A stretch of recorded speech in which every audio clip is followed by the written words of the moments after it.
So, Lammy, last time at the end, you wanted to talk about different levels of player experience and how that might affect game design. I find this a really interesting subject, but unfortunately, I'm completely unprepared to talk about it because I tried to do research on it. I tried to do research on gaming literacy, the different levels of ability and experience that a player comes to when they come into a game. And there might be a lot of research on this subject. I just couldn't find it. I got a lot of stuff about level design and world building and stuff like that, and tutorial building, which is really important. But how to design a game incorporating different levels of player experience beyond just having a tutorial that brings people up to speed, I wasn't able to find a lot. So I guess I'm just saying I don't. Usually, I come into these conversations having done as much research as I can, whether into the games that we can talk about, the design principles, even if they don't come up, just kind of doing a bit of homework. And today I haven't. So I'm feeling like, how do we talk about this subject? What angles are we gonna take? So I'm gonna pass it on to you. How do you think we should crack open this nut of gaming literacy and dealing with different levels of player experience when designing and building a game? Yeah, like I think part of what we touched on last time that made me even think about this as a topic was a game being fun and being different, maybe, or the same for an experienced player, even at the beginning versus a beginner. So we were talking about board games and the fact that there are games that are easy for beginners to pick up while still having depth for experienced players.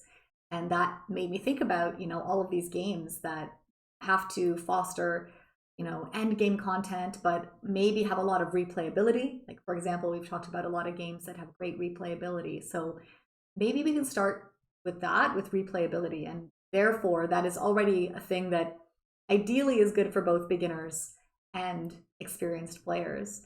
And one of the main genres that does this well that we've talked about a bunch is roguelites and roguelikes, because the whole loop is replayability, is you die and you come back. And we've talked before about a couple of different ways that developers do take experience into account.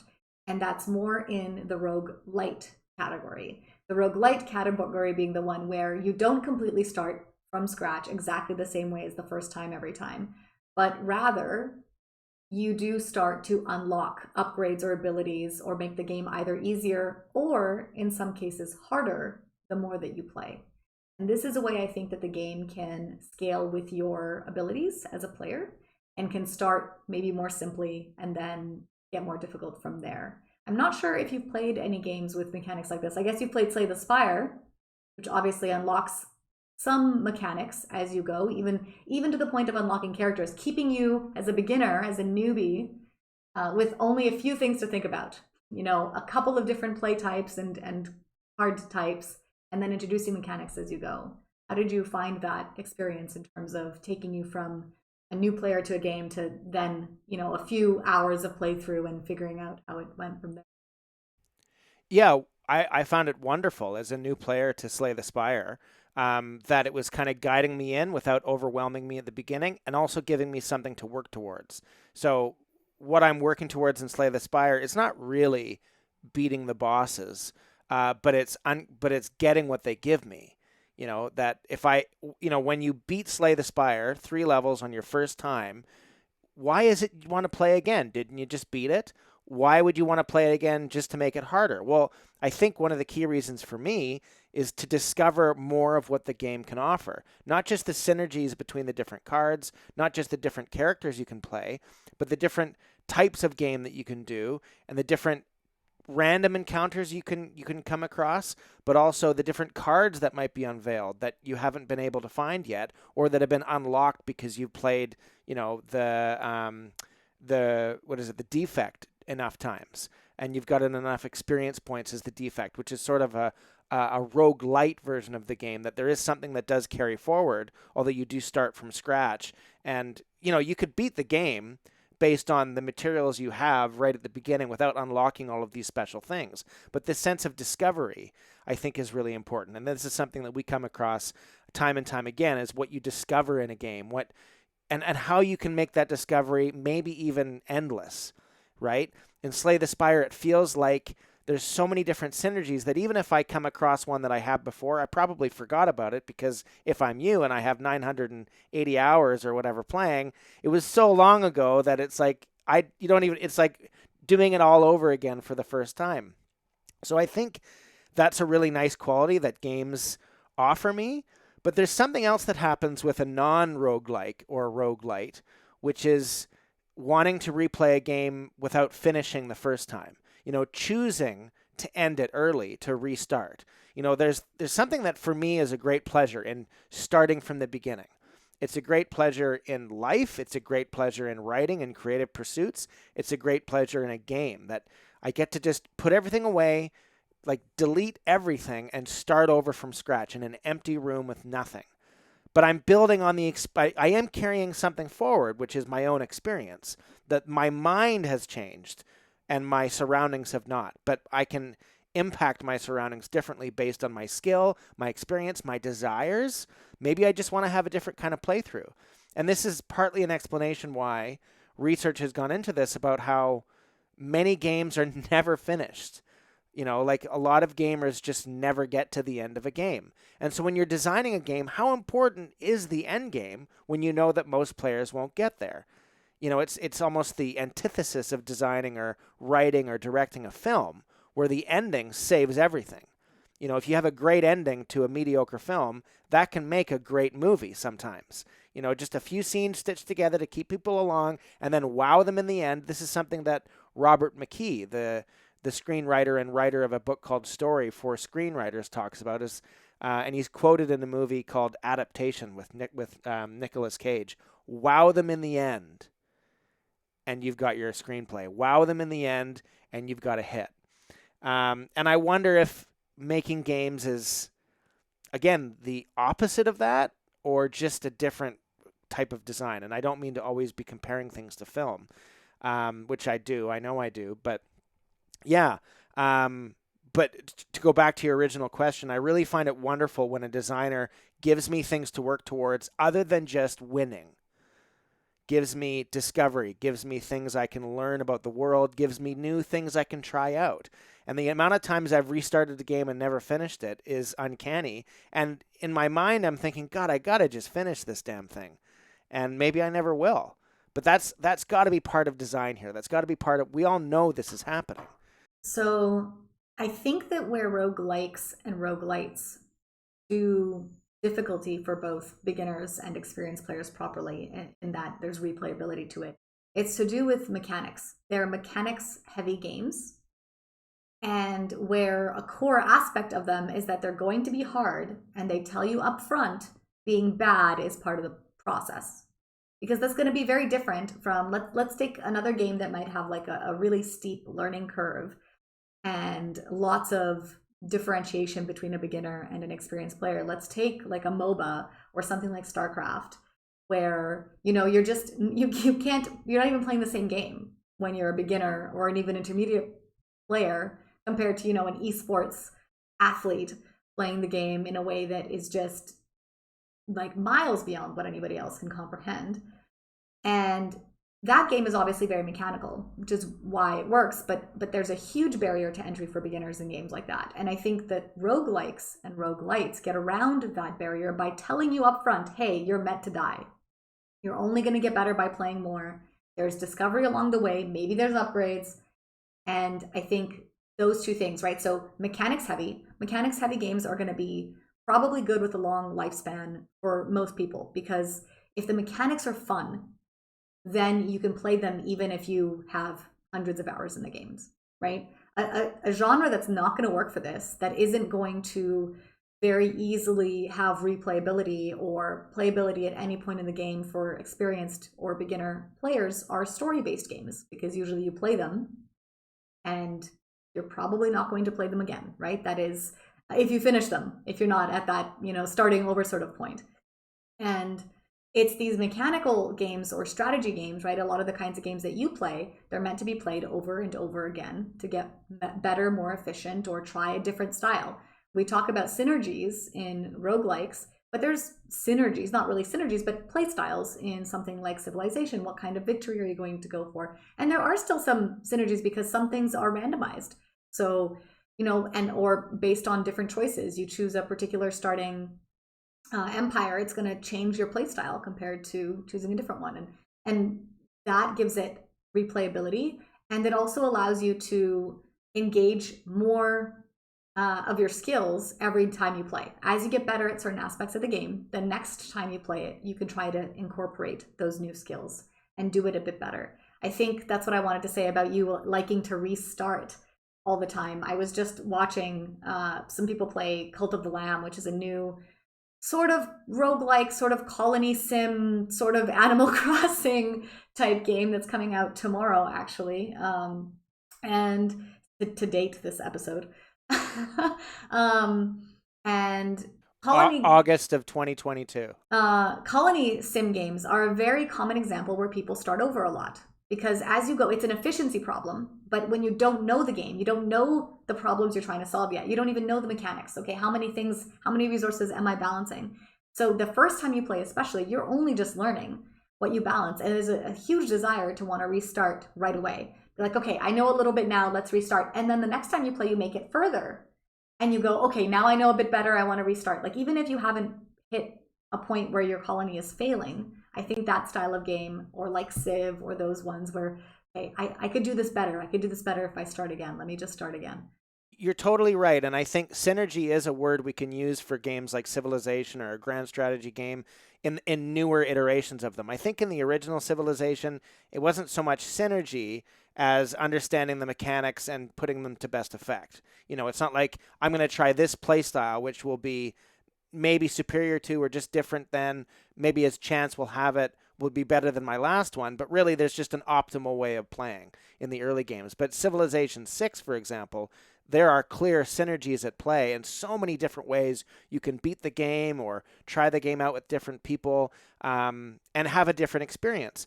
So there's another angle to this, though. It's not just about ability and skill and winning the game and doing well. There's also, it's sort of like a role play aspect. So let's invoke a game I often invoke, which is Stellaris, a grand strategy 4X game where you essentially try to conquer a galaxy or dominate a galaxy or whatever you really want to do. You don't have to do the conquer thing. You could play a small empire that trades with everybody and defeats the end game crisis with hands held with everybody in the galaxy or whatever you want to do. You can set your own goals to some extent, although usually you're pushed to conquer everything or dominate everything using the tools that are provided. Yes, there's absolutely the quality that when you restart, you take what you've learned, you go back to beginning your empire, you're going to make different choices because there are so many different variations of what you can do. Different civics, different ethics, different origins now, which is not part of the original game. And these combinations are very, very numerous that you can feel truly original when you pick them. You have a species with different traits to that species, and you can pack a different build however you want. You can do it in order to optimize how powerful you are, but you can also do it from a role play experience. And that's, I think, where Stellaris excels, where a lot of grand strategy games miss the mark or don't even attempt this. They're, rather than just optimization, how do you think about, okay, I'm going to be an empire of traders who are isolationists, but also want to make money from having a mega corporation around the galaxy. Okay, so my goal will not be to build a bunch of ships and conquer everything. My goal will be to build alliances and isolate groups or empires that aren't going to trade with me, or have outposts in certain places to make new connections to beat my competition. You can set your own goals from the beginning, and the fun of that is not just mechanical, it's also the story that you're building and you're weaving. Well, what happens? How do people respond to this? As with any good game, you don't just act upon an empty canvas and see your world unfold. The world also reacts to you and reacts to your choices. And so the replayability, when I'm in the middle of playing, and let's say I'm at a place in my life where I'm good at Stellaris because I'm certainly up and down. I've played it since 2016. And sometimes I play, and then a year or 2 years will go by, and I haven't touched it. And the game will have changed in different iterations. New DLCs will have come out. But when I'm playing the game and I'm good at it, and I'm conquering the galaxy yet again, I want to go back and replay it, not to conquer the galaxy, not to play optimally, but to think, what if I were, instead of a devouring swarm that conquers everything, what if I were like I said, a trading race, or a spiritual empire that just wants to transcend everything that's going on. There's that attracts me to restart the game more than just the need and urge to beat it. And I don't know. I'm sure there are other games that are like that. But yeah, I think that the role, and this is again something that you and I have talked about. I like that role play aspect, and I find it in unknown places sometimes. Sometimes a game that is not supposed to be about that suddenly is that for me and keeps me replaying. I'm sure I'm not the only one, but it might be odd sometimes where I'm playing like Slipways, which has no story at all, and I'm thinking, oh yeah, I'm building my empire, and I'm imagining how I'm doing it or whatever, like a kid in a sandbox. Yeah. Have you played any like just straight kind of story games, like a Mass Effect or a Witcher, or I know you've talked about the Witcher up before, but any of those games where you kind of have optionality in terms of some decision making in terms of how to play them, but they are a story game. Have you played anything like that? Some of the big ones. Not the big ones. The closest I would come would be CRPGs. We always talk about Baldur's Gate, Pillars of Eternity, Pathfinder, Kingmaker, and Pathfinder: Wrath of the Righteous. But I think we're quite familiar with those, and I think you're talking about something different. So I want to play Mass Effect. I think Halo might be another example of this. And I'd love, or The Witcher 3. I think that would be, when I have time, I would love to dig into that game. I've heard so many good things, and it would seem to appeal to me. But from what I understand, there's a very clear spine of the story written through, and a character that you don't create is already made for you. And I'm intrigued by that because it's not like the kinds of role-playing games I've played before. And so I wonder how I'll respond to that. Kind of, and I've heard it almost to a critical extent that games are almost becoming like this sprawling film where, yeah, you have to beat the bad guy and you've got to, achieve your objectives, but it's the same thing every time. And it's telling the story. Your agency to create a totally different branching narrative is quite limited in some of these games. I still think I'd enjoy playing them, but I wonder how fulfilled I would be, or if I would just feel like I was almost doing a chore. Like, okay, I've got to get to the next thing. Why don't I just watch this on Twitch rather than bang my head against the wall to succeed at this level? But yeah, I assume you have. I haven't actually played that many. Artie is really adamant of me playing Mass Effect, and he even bought me the Ultimate Edition that had recently come out at the time, and I played like one, I don't know, stream of it or something, and just it's not really my style of game. I've played maybe a tiny bit of Witcher 3 as well. I don't know why I'm not that taken by it stylistically. And I think I've said before, I'm not like really into the very realistic looking games. I really like a very artistic sense and atmosphere to a game. And I find that a lot of those games just stylistically, that 3D modeled more realism isn't just what draws me in. They try to look more like the real world, and somehow for me that's less immersive than a specific art direction. But the reason I ask is I know a lot of these games you kind of have, while you're totally right, there's a spine to the story, and the story is going to be essentially pretty much the same every time with some minor differences. Often these games will give you a choice of how to play, either mechanically, where you have, what kind of build are you going to be more focused on combat, or, talking your way out of situations, or the kind of good versus evil. Am I going to go a good route? I always choose the nice guy option, or do I always choose the evil guy option? And a lot of people would talk about going back and replaying it the other way. And we've talked about this a bit before, but I don't get the feeling that either of us are that interested in that. I feel like if I've experienced a story, I don't need to play it again with all the bad options, let's say. It's like I kind of like, you already kind of know what would have happened.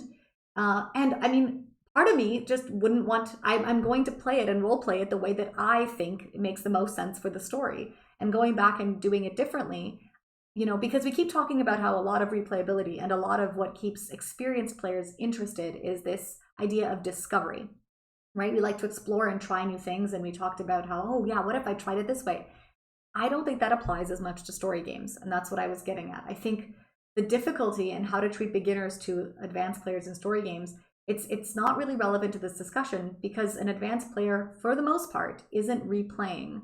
And if they're replaying, it's for the other reason that we talked about, which is just that desire to start anew and start fresh. And maybe they never finished it to begin with. And they just sort of replay this early to middle part of the game over and over because that's what they enjoy. And it gives them a sense of nostalgia and excitement in that way. But story games, I just feel like it's different. The conversation around beginner and experienced player is more the tutorial aspect of how do you get them to understand the world and get them slowly used to mechanics. And I think that conversation's been talked about and more well understood, which is just how do you teach somebody something new. But what was interesting to me is this aspect of you have players of all types that are having to interact with the exact same piece of media, and how do they see that and how do they do that, and especially in multiplayer games where they're interacting with each other, right? Because that's where we get into that end game versus beginner content. And especially for players who, often we see this in MMORPGs, if they want to start a new character, the game actually evolves to a point where it rushes you through the beginning part of the game because they focus so much on their experienced player base. They actually make the rest of the game quick and easy and in many ways boring. If you were just to start the game fresh, it's so easy nowadays, a lot of these MMOs, because they need to make it easy for the person who just wants to roll a new character. It's essentially like in Dungeons and Dragons where you go, I'm just going to start at level 15, just going to roll a new character and start them at 11. And in fact, you can do this in some MMOs. You actually get perks that just start you at like level 40 or whatever, and you skip everything else. And it's the developer having to cater to people who want different things out of their games. And that's what made me think about it as an interesting thing, because as a beginner to some of those games, it can actually be quite boring and alienating, either because it's too hard or because it's too easy, both of which are issues. And how do you balance as a developer the desires of somebody totally new who isn't invested yet versus the people who are playing your game every day, all day? I don't know if you have thoughts on that. No, I've got I've got a lot of thoughts on that. I don't know if any of them are educated or intelligent, but there are thoughts happening in this thing right now, and maybe I'll be able to express them, and maybe I won't. It's tricky because from a design perspective, I assume that there are a lot of tools you can use to give both a new player and an experienced player satisfaction from hitting start and going from the beginning. And maybe like Super Mario Brothers, there's a chance for you to be warped ahead to the 7th world and complete the game earlier if you know the trick. But if you don't, you're starting from the beginning. I also think that there's, if we take a step back and talk about gaming literacy, there's also the question of what about someone who just has never played any games almost ever? That's not really a thing because most people are familiar with games in the same way that they're familiar with film and television. They know that they're around. They know that games exist. They know what a game is, that it's a controller or on a computer. You're at a screen. There's an interactive component of it. And I think more and more in popular culture, what a game is more and more prevalent.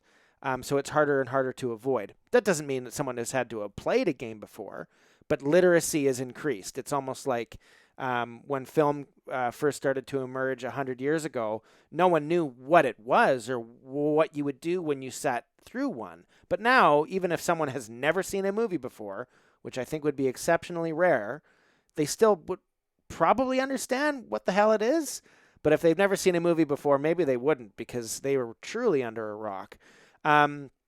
But when someone just doesn't even know what to do, I think there's an episode of Sopranos where Tony Soprano is like holding the control with one hand like it's a gun, like, okay, because he has no literacy with games. So how do you treat people who are coming at it at that level? I don't know if that's a big question for a designer, because I think when you're designing a game, your market is educated and literate with games. Are you really going to pay attention to the non-gamer market? It seems that would be a bit silly. They're going to come into it through their own ways. You don't need to create a game unless that's your whole ethic, is to create a game that's going to bring people into games in the first place. That sounds like an educational game. But, if I think about, okay, so Pathfinder Wrath of the Righteous, a CRPG released relatively recently in the isometric style of Baldur's Gate, which has been around for over 2 decades now. And a lot of games have tried to imitate this. It's a story game. There's many different paths that you take. But if I think to myself, so I've played up until the beginning of Act 4 in this game of 5 acts. I'd love to finish it one day. I know that there's many, many hours in front of me, and there's the sense of discovery. But if you ask me, okay, you get to start again, but playing an evil character. If I really think about it, that just sounds exhausting, and it would just be so much effort for so little gain. However, when I'm playing it, the amount of times that a choice comes up and I choose the good option, it happens constantly, where there's these forks in the road. And I think to myself, oh, wouldn't it be cool to try a character that would do all the other thing, the evil stuff? But I wonder how much of that is an illusion, if I'm still getting the same loot, if I'm still using the same mechanics, and I'm still really getting the same story. I'm getting a different outcome to the different mini-stories along the way, but does that really matter? Surely I'm still experiencing the story as it were. So Mass Effect or Halo, Assassin's Creed, I'm assuming, is another series that are like this. I'm assuming that the story is going to unfold in a similar way, and I don't know why I would go back to the beginning, except for mechanical reasons. Like, I really want to try a monk next time I play Pathfinder Wrath of the Righteous or whatever. But do I really want to play a monk for another 100 hours just to try out a few moves? And at that point, I think it would be, I don't know if I would want this, but I guess I would totally use it if a designer said to me, okay, you can come back in, play as a monk, and you're automatically going to be level 15. Or you're going to be able to move up extremely quickly, so you can dispense with the drudgery of getting there and just experience the mechanics of this type of character at this level. I think when they re-released Baldur's Gate in the Enhanced Edition, they had an arena to it where you could just go, and all it was combat encounters. And it would seem that I wouldn't be interested in that, because I'm always into the story and the lore and experiencing the discovery of the game. But when it comes to mechanics, that's just give me the mechanics, let me try out this character and get the experience really, really quickly so I can level up and see what that's like. But I don't know if that takes away from the core of the game. And when it comes to a story game, like, could you do that with a game like Mass Effect or The Witcher 3? I don't know. But it's an interesting design question, because at some point you're going to want players to come back in. That's what creates longevity for a game. You're going to want them to replay it over and over and over again. You're going to want a Slay the Spire, where for years now people have played it over and over and over and over again. Yeah, it really seems like we come back to replayability anyway, which turns out to be more what we're talking about today. Has to do with really strong mechanical aspects that are engaging and make you use your brain. So it's almost a brain versus heart. Story is about heart. And even though most people only play them once, the games can do very well and become hugely influential cultural monoliths because it touches our hearts. They go, this was something special, right? I'll remember my time in this story game because it was emotional. And I'll tell other people and they'll play it and they'll get that enjoyment out of it. Whereas then you have the greatly replayable games which are about brain. They're, stimulating the brain and that aspect and just making you think, and you want to keep playing it because of that. You might not have maybe such a strong emotional connection to it. You could have a game that was a 15-hour short indie sort of story adventure that feels as impactful in many ways to Slay the Spire 1,000 hours in. But yeah, there's the one that you keep replaying too, and the importance of that. And so I think that those are two very separate kinds of games that we seem to be identifying. And an experience for a beginner is going to be very different for each of them. And I like that you brought up, gaming for non-gamer, which is actually a series on YouTube by, I believe it's Rasputin, that does it with the lady he lives with. And I actually caught them when I think he had first just posted his first one and it went viral. And I absolutely love the way that he talks about gaming, and the way that we've had a lot of this actual topic come up in recent years, even as far as another YouTube channel that I love called Girlfriend Reviews, where the idea originally of Girlfriend Reviews is that this isn't a review of game X, it's a review of what it's like to live with somebody who's playing game X. And the girlfriend was not a gamer when they started, but unfortunately through I say unfortunately, but through doing this channel is now a gamer, like streams on Twitch, and literally was not a gamer. I mean, liked Animal Crossing and, a couple of cute Hamtaro games, and that was about it. Had no literacy. It's so unfortunate. She's been turned into a zombie by being forced to play these games and actually learning to enjoy them. My point is, it's unfortunate for the premise of their channel. It's the same thing for gaming for non-gamer, where the more episodes that they did, at some point you can't not get that literacy. It's what you were saying about film. I think that gaming is something, whereas there's practically no humans on this planet who have not seen a film. And if you've heard of a film, you've probably seen a film, right? I think there's even fewer numbers of people who've heard of a movie but haven't seen one. It's mostly all babies and toddlers, right? That's not going to be, and some probably remote peoples for sure. But I'm saying in terms of how many people have heard of them but not seen them, almost no one. Games, I think it's much more common to be very aware of gaming and yet literally never have played a game.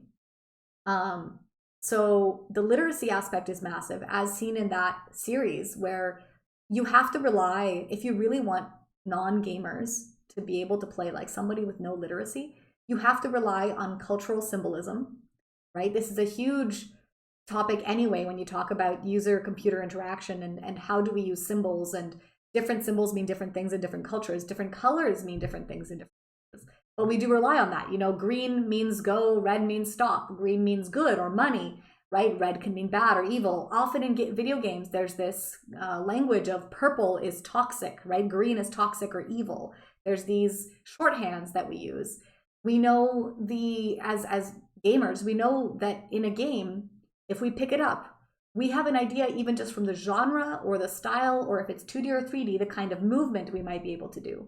We know when to try jumping or attacking, and in what kind of games we'd even think to do that. There are so many things that somebody who isn't game literate at all just wouldn't even think about.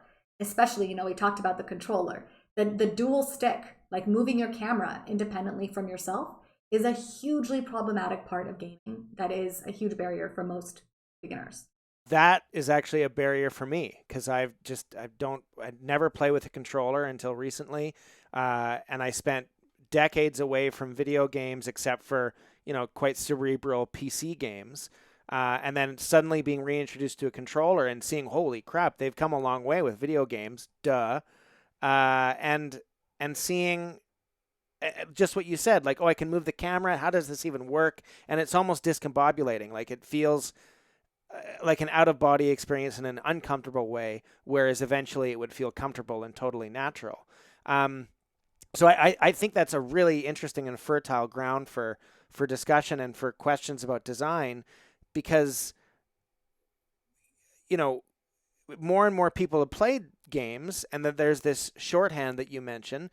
And how do you not only use that, but also subvert that? I think a game like Doki Doki Literature Club subverts it at times. That you think you know what you're doing here, and you think you're just clicking continue, and you're going to choose a few options, and then it all kind of comes and flies in your face. But is that really effective to someone who doesn't even know those shorthands? Is it just like, okay, what is this doing to me, and why is this happening? But to go back, you said that there were the two kinds of games that are kinds of replayability. I think there might be a third, one of which I'm not really experienced with, which is multiplayer. For example, an MMORPG, I imagine that people don't come in to play the mechanics of it, and they're not coming in to play the story. They're coming in to hang out with their friends, and it could be the same zone, same level, same part of the story that they're in for the 18th time, but that's not what they're there for. They're there to experience it with their friends. So an example I have for this would be Hearts of Iron 4, grand strategy game set in the Second World War. You could play this game over and over again. It's the same scenario over and over if you play on historical mode. You know what the countries are going to do because that's what they did. You know what the goals are. And yet again, you're going to play Italy in 1936 and you're going to try to recreate the Roman Empire again and again and again. And there's a mechanical fun to that. I'm going to get better this time. I'm going to design my divisions differently this time. I'm going to use my Air Force better. I'm going to conquer the world this time or whatever. But there's also in multiplayer a sense of let's hang out and try that again. And it's less about, from what I've never played I played multiplayer once, Hearts of Iron 4. And I think there's a sense of, I'm learning the mechanics, but let's say we're all good at that. We all kind of know what we're doing. And I know the story. It's the Second World War. And we're not going to play with any mods. We're just going to hang out and see how crazy this is going to become. See what different events occur because of our knowledge of the game. This is also about game literacy. If we all kind of know this game very well, wouldn't it be interesting to see the different outcomes this time if we choose just a few different things? And also to spend time together in that sandbox. Hearts of Iron 4 is a quite a popular game on Twitch in relation to other Paradox games. I think there's usually thousands of people playing for this reason, and so I'm probably not describing this very well because I don't play games this way. I don't play them to hang out with people. I wish I did. I should. I wish I had the time for that because I think I want to gain that experience and understand how you design for that.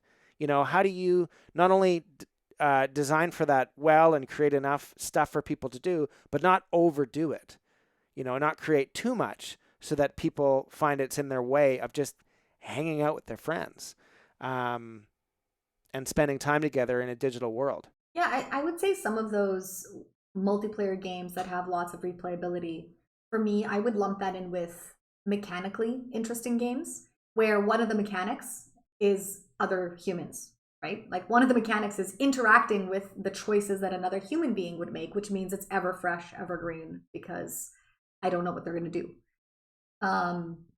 But I did actually want to bring up multiplayer games when it comes to developers and the tactics they use to get new players into the game.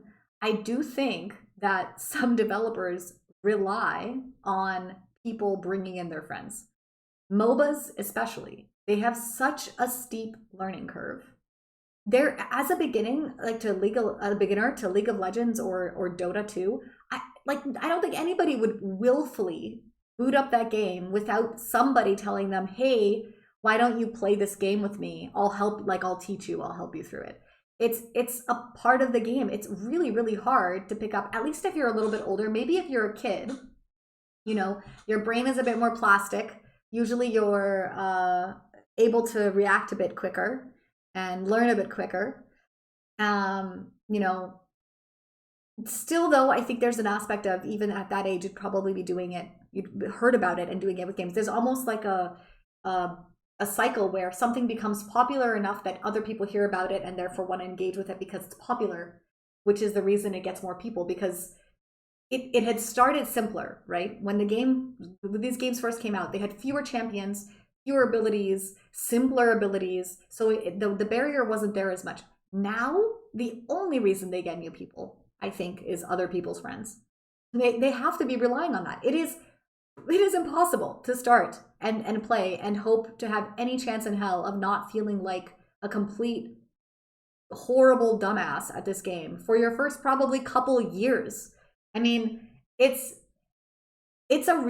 too much to know. There's too much to know and to be mechanically good at. Both. You have to have a lot of depth of knowledge and good choices, as well as physically be able to execute your plan. And if you're an older player like I am, there's a limit you're going to reach. You're never going to be, just kind of like with chess or sports or musical instruments or whatever it might be. You're never going to get to the heights that a young person learning it can. And you just have to make your peace with that and play with friends, play for the multiplayer aspect, and hope that the only thing the developer can really do is try to balance the game and matchmaking so that you're up against people of equal skill. But that's really hard when your player base of beginners is essentially nobody. There's almost no beginners because of the reasons I said. And also, the accounts that look like beginners are actually just experienced players creating new accounts, Smurf accounts, which they do because they need to play with that one friend who's starting out new, but they can't play with them because they're too new, so they have to make it. So now you're getting these very experienced players that you're up against that are supposed to be like level 10, but they're actually have been playing for 6 years, and they destroy you, and you're like, wow, why am I so trash? I'm getting beat by everyone. Yeah, actually 90% of them are just experienced players, with 10% being their friends they brought in that they want to teach the game. So this is a really complicated problem for developers to have to deal with, is the balance of difficulty and managing essentially cheaters, like people who are playing the game in an unwitting way. But one of the reasons being, how else do you teach your friends when they're new and you can't queue with them, you can't get into the same matches as them? So in terms of development, I don't really know what the solution to this is. I know that in, I think it's Korea, to create an account of League of Legends, you have to literally use your social insurance number. Wow, really? Because there's such a problem with people they take it so seriously. It's such a serious thing there that they want everyone to only have one account.